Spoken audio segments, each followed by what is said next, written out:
Hello दोस्तों, एक बार फिर स्वागत है आपके चैनल एम एन अचीवर पर।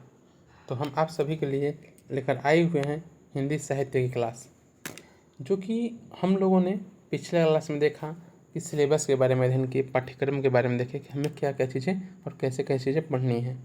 उससे पहले क्या था कि हम लोग एक क्लास ले चुके थे कि उसके हम लोग अध्ययन कर चुके थे हम लोग किस तरीके से पढ़ेंगे। आज हम जो लेकर आए हुए टॉपिक, उस टॉपिक का नाम है कहानी। ठीक, आज हम पढ़ेंगे कहानी। आखिर कहानी होती क्या है। ठीक, कहानी जैसे कि कहा जाता है कि कहानी की शुरुआत कहाँ से होती है। ठीक, अगर हम लोग माने कि क्या है कि अगर हम बात करें कि हर व्यक्ति जानता है कि हर व्यक्ति के जीवन में कोई ना कोई कहानियाँ होती हैं। कहानी बनाई भी होती हैं, कहानी लिखी भी होती हैं और कहानी सुनाई भी होती हैं। लेकिन क्या हम लोग समझ सकते हैं कहानी की शुरुआत कैसे हुई, कब हुई, कहाँ से हुई, आखिर कहानी कहते किसे हैं। इस सभी चीज़ों के बारे में आज हम जानेंगे। ठीक, कहा जाता है कि कहानी एक विधा है। कहा जाता है कि कहानी एक विधा है। ठीक, कहानी एक विधा है। कहानी एक विधा है। ठीक, कहानी एक विधा है। कहने का तात्पर्य हुआ कि विधा विधा कहने का मतलब, देखिए पहले एक दो शब्द समझ लेते हैं। ठीक है, कि विधा और शैली दो चीज़ होते हैं। विधा एक होता है, एक होता है शैली। ठीक, एक होता है शैली, जिसे हम विधा को इंग्लिश में जेनर कहते हैं, जॉनरे कहते हैं, GENRE। ठीक, वहीं शैली को इंग्लिश में हम लोग स्टाइल कहते हैं। ठीक, स्टाइल कहते हैं। और बस दोनों में ये अंतर है कि विधा, जैसे कि विधा के अंतर्गत विधा जो है उपन्यास और कहानी या नाटक। उपन्यास, ठीक है, उपन्यास, कहानी और नाटक आते हैं। ठीक, लेकिन शैली जो है इसके अंतर्गत आते हैं। जो शैली है वो आत्मनिष्ठ होती है। क्या होती है? यह आत्मनिष्ठ होती है। ठीक, आत्मनिष्ठ होती है। और साथ ही विधा के अंतर्गत उपन्यास, कहानी और नाटक आते हैं। लेकिन जो हमने क्या कहा, कहानी एक विधा है। विधा कहने का तात्पर्य है, विधा भावनाओं को प्रस्तुत करने का फॉर्मेट है। क्या है विधा? क्या है? भावनाओं को प्रस्तुत करने का फॉर्मेट। ठीक है, भावनाओं को प्रस्तुत करने का फॉर्मेट। भावनाओं को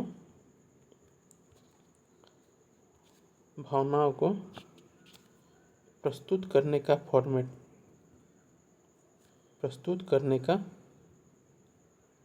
फॉर्मेट है। ठीक, फॉर्मेट है। ठीक, समझिएगा। ठीक है, हम जो लिख नहीं पा रहे, उतनी जगह नहीं है हमारे मोबाइल में, जिससे कि हमारे बोर्ड पर जगह नहीं है उतनी, जिसके लिए तकलीफ़ हो रही है। आप हमारे शब्दों को सुनकर लिख लिया कीजिए। ठीक, विधा क्या है? भावनाओं को प्रस्तुत करने का फॉर्मेट है। कि क्या होता है कि भावनाएं क्या होती हैं कि भावनाओं के अनुसार, आपके अनुसार क्या होती है। और ये विधा क्या होती है? वस्तुनिष्ठ होती है। ठीक है, वस्तुनिष्ठ कहने का तात्पर्य हुआ कि ये हमारे अनुसार तय नहीं होती, ये खुद तय की गई होती है, ये सैद्धांतिक होती है। ठीक, आत्मनिष्ठ मतलब खुद तय करना। आत्मनिष्ठ मतलब होता है खुद तय करना, जिसे हम सब्जेक्टिव कहते हैं। इसे खुद तय की जाती है। लेकिन क्या होता है, विधा वस्तुनिष्ठ है, जिसकी वजह से इसे हम खुद तय नहीं कर सकते। ठीक, उसी तरीके से हमने कहा कि क्या है, कहानी एक विधा है। ठीक, विधा का चयन अनुभूतियों के अनुरूप होता है। विधा का चयन अनुभूतियों के अनुरूप होता है। ठीक, अनुभूतियों के अनुरूप होता है।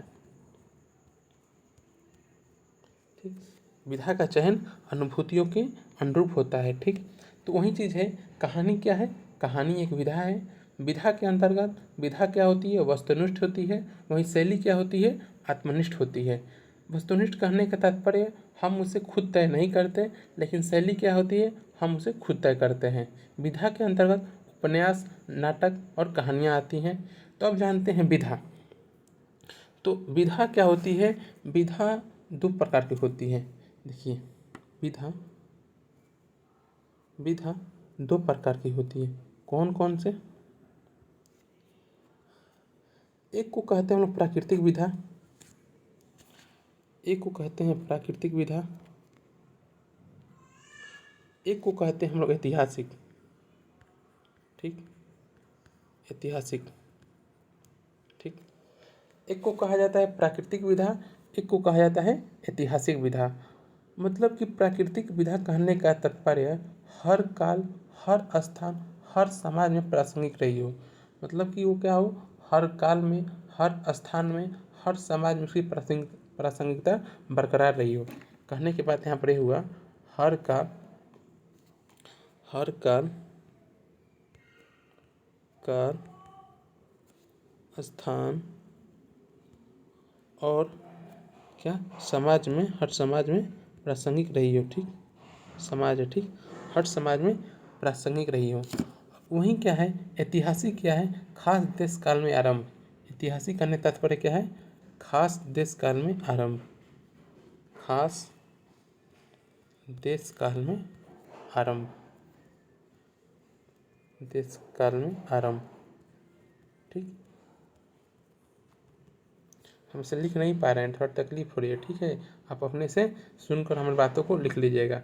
ठीक, वही बात है कि प्राकृतिक क्या होती है, प्राकृतिक के अंतर्गत, वहीं प्राकृतिक के अंतर्गत जैसे हम यहाँ पर डिनोट कर दें एन से। ठीक, प्राकृतिक को हम लोग एन से डिनोट कर दें, नेचर। ठीक, वहीं ऐतिहासिक हिस्टोरिकल एच से डिनोट कर दे रहे हैं, एच से। ठीक, अब क्या है कि इन और एच, इसके अंतर्गत जो कि प्राकृतिक विधा होती है वो हर काल, हर स्थान और हर समाज में प्रासंगिक रहती है। लेकिन वहीं ऐतिहासिक क्या होती है, किसी देश, किसी खास देश काल में आरंभ, किसी खास देश काल में आरंभ हुई रहती है। प्राकृतिक विधा के अंतर्गत नाटक आते हैं, नाटक आते हैं, नाटक आती है, कहानी आती है, हम लोग कथा कह सकते हैं, कहानी लोक कथा के अंतर्गत, गीत या लोरी कह सकते हैं हम लोग। सबसे पुरानी विधा है, सबसे पुरानी विधा कौन सी है, गीत या लोरी। लोरी क्या है, सबसे पुरानी विधा है। ठीक, वहीं ऐतिहासिक में किसी मतलब खास देश काल में आरंभ। ऐतिहासिक में हम क्या हो सकते हैं, उपन्यास, उपन्यास, उसके बाद सिनेमा। क्योंकि क्या है कि उपन्यास का आरंभ होने के लिए क्या चाहिए, पेन का आविष्कार होना, प्रिंटिंग के प्रेस का आविष्कार होना, ये सभी चीज़ें आवश्यक हैं। जब तक सुविधाएं नहीं मिलती, क्या होता है कि जैसे कि मान लीजिए कि उपन्यास है, अगर मान लीजिए किसी व्यक्ति ने एक उपन्यास लिखा, तो उस व्यक्ति को उस उपन्यास सभी समाज को पढ़ाने के लिए, और 500 पेज का उपन्यास है, वो 500 पेज फिर लिखेगा। लेकिन ऐसी कितने उपन्यास लिखेगा जिससे कि वो अपने उपन्यास को अधिक से अधिक क्या कर सके, विस्तारित कर सके। लेकिन इसके लिए क्या होता है, उपन्यास को अपनी पहचान बनाने के लिए, उपन्यास को अपनी स्थान बनाने के लिए समाज में क्या होना, प्रिंटिंग प्रेस का आविष्कार होना बहुत ही जरूरी है। ठीक, उसी तरीके से सिनेमा, सिनेमा भी क्या है, खास काल में, खास देश में आरंभ हुआ होगा। ठीक, तो यहीं से क्या होती है, यही होती है प्राकृतिक और ऐतिहासिक विधा में अंतर। ठीक, समझ में आ गया। तो हम चलते हैं आगे की ओर। क्या होता है कि जैसे कि हमने क्या कहा, एक कथा भी होती है और कहानी भी होती है। तो हम लोग जानेंगे कथा और कहानी में क्या अंतर है। ठीक, तो आइए हम देखते हैं कथा और कहानी में क्या अंतर है। कथा,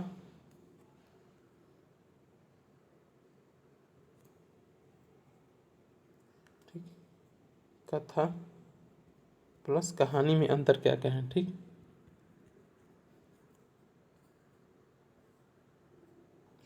कथा और कहानी, कथा क्या होते हैं, आदर्शवादी होते हैं। कथा क्या होते हैं, आदर्शवादी होते हैं। आदर्शवादी कहने का तात्पर्य हुआ कि आइडियलिज्म, जिसे हम कहते हैं आइडियलिज्म, आदर्शवादी, आदर्शवादी जिसे हम आइडियलिज्म कहते हैं, आइडियलिज्म कहते हैं।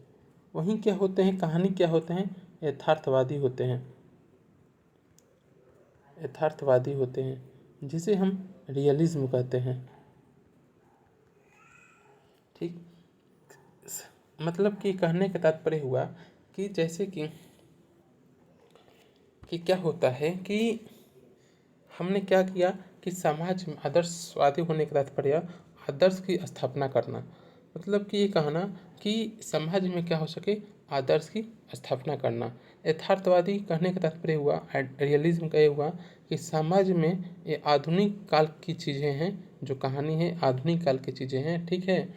और साथ ही यथार्थ कहने का तात्पर्य हुआ जो समाज की हकीकत चीज़ है, जो समाज की, जो हम लोग जिस चीज़ को छुपा कर रखे हैं, जो समाज की हकीकत है, उसे समाज के सामने लाना। ठीक, हमारे समाज में क्या अच्छाइयाँ हैं, क्या बुराइयाँ हैं, हम उसे समाज के सामने ला सकें। ठीक, तो ये क्या होती है, रियलिज्म।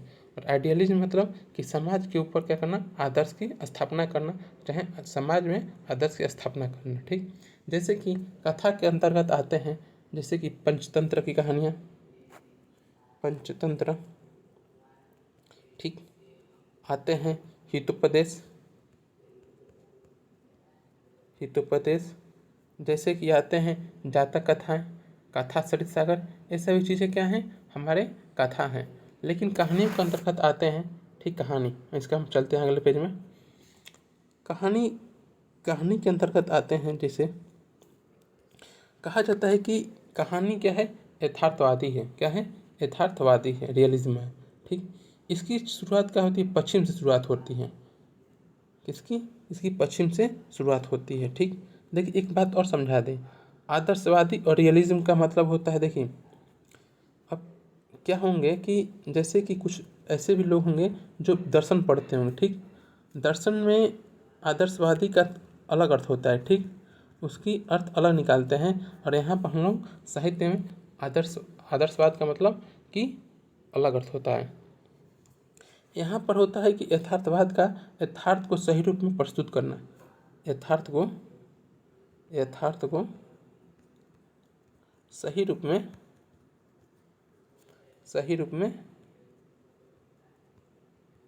प्रस्तुत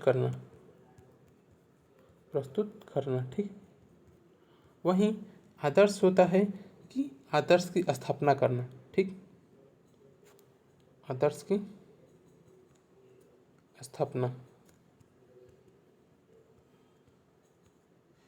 ठीक, आदर्श की स्थापना करना, ये सभी चीज़ें कहीं आदर्शवाद और यथार्थवाद, आइडियलिज्म और रियलिज्म में अंतर।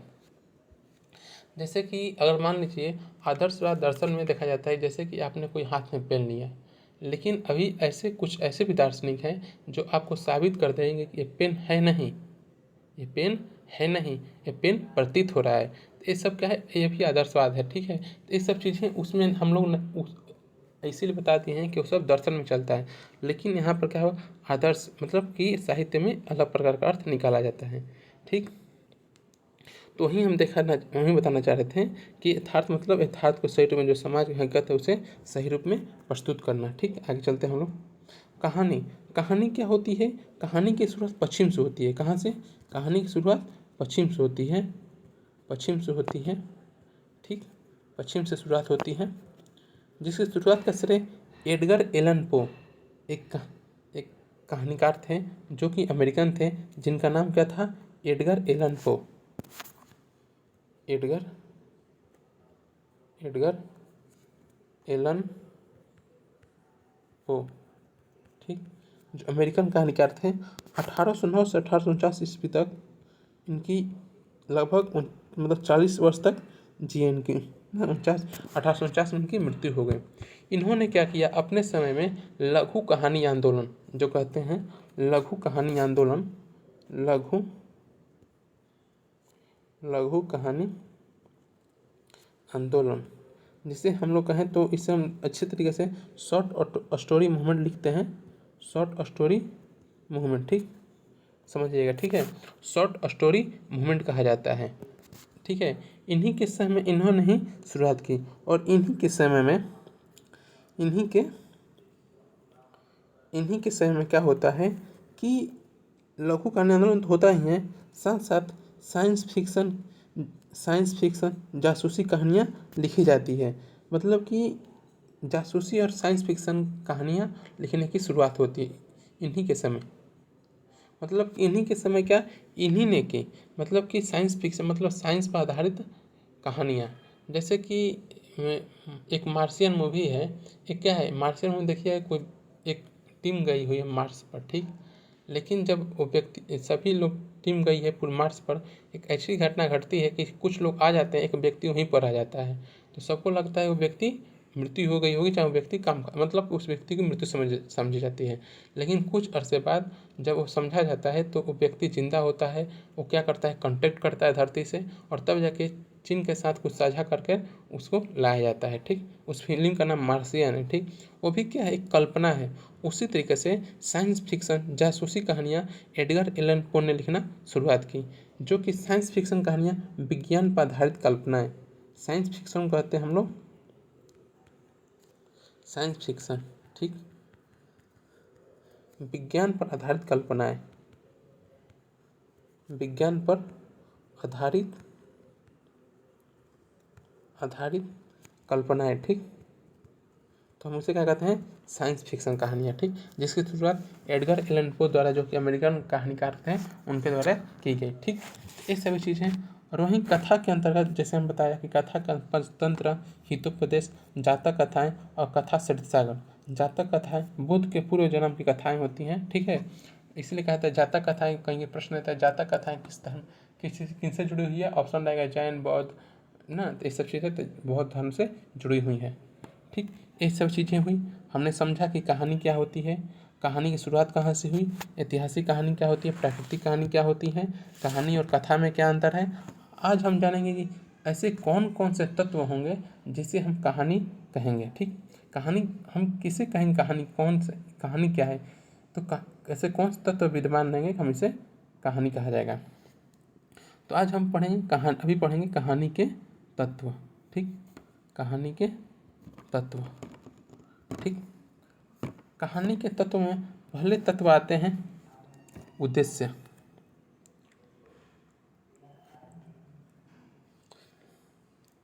कहानी के तत्व जैसे कहा जाता है कॉन्स्टिट्यूएंट्स। कॉन्स्टिट्यूएंट्स कॉन्स्टिट्यूएंट्स कहने का तात्पर्य हुआ कि निर्माण तत्व क्या क्या है, मतलब कहानी के कॉन्स्टिट्यूएंट्स तत्व कौन कौन से हैं, निर्माण तत्व कौन कौन से हैं, ठीक। तो कहानी के 6 तत्व आते हैं, कहानी के 6 तत्व आते हैं। पहला उद्देश्य, ठीक। उद्देश्य कहने का तात्पर्य हुआ कि कोई विचारधारा दर्शन थोपा हुआ ना हो, क्या हो, कोई विचारधारा हो चाहे कोई दर्शन हो, वो क्या हो थोपा हुआ ना हो, वो क्या हो खुला हुआ हो। दूसरा पॉइंट होता है कि कथानक कथा वस्तु, कथानक और कथा वस्तु, कथानक और कथा वस्तु, ठीक। मतलब कि कथानक, जैसे कथानक को इंग्लिश में हम लोग कहते हैं, कथानक इंग्लिश में प्लॉट कहा जाता है, और कथा वस्तु को थीम कहा जाता है, ठीक।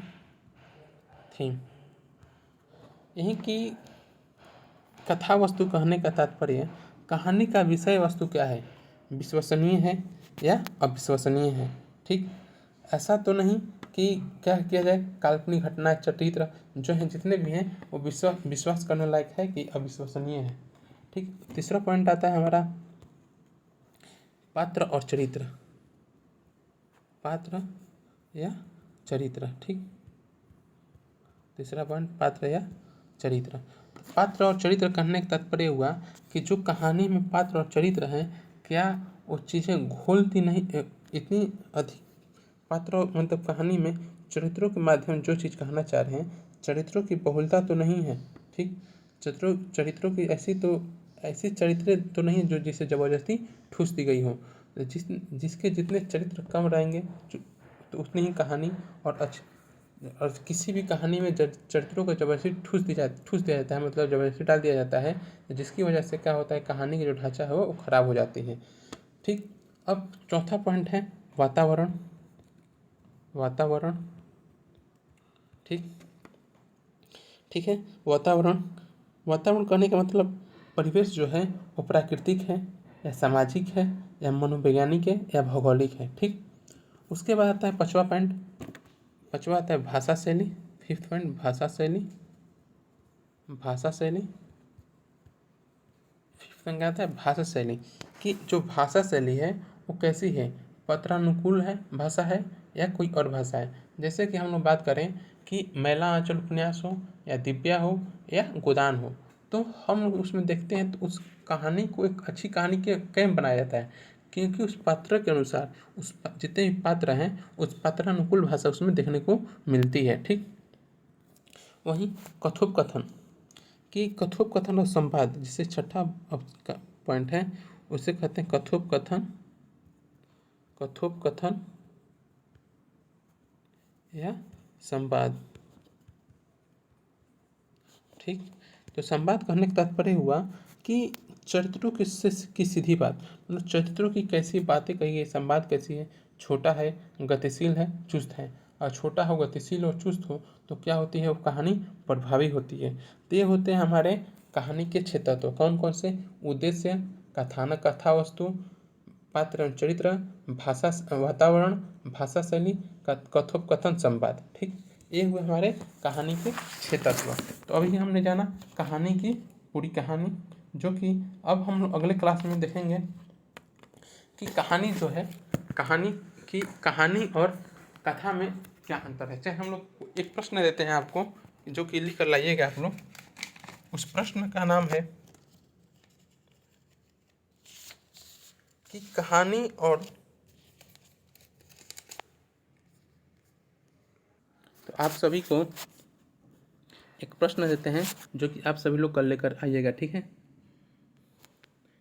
कि कहानी और कथा में अंतर। कहानी और कथा में अंतर। वहीं अगला प्रश्न रहेगा कि कहानी और उपन्यास में अंतर। कहानी और उपन्यास में अंतर।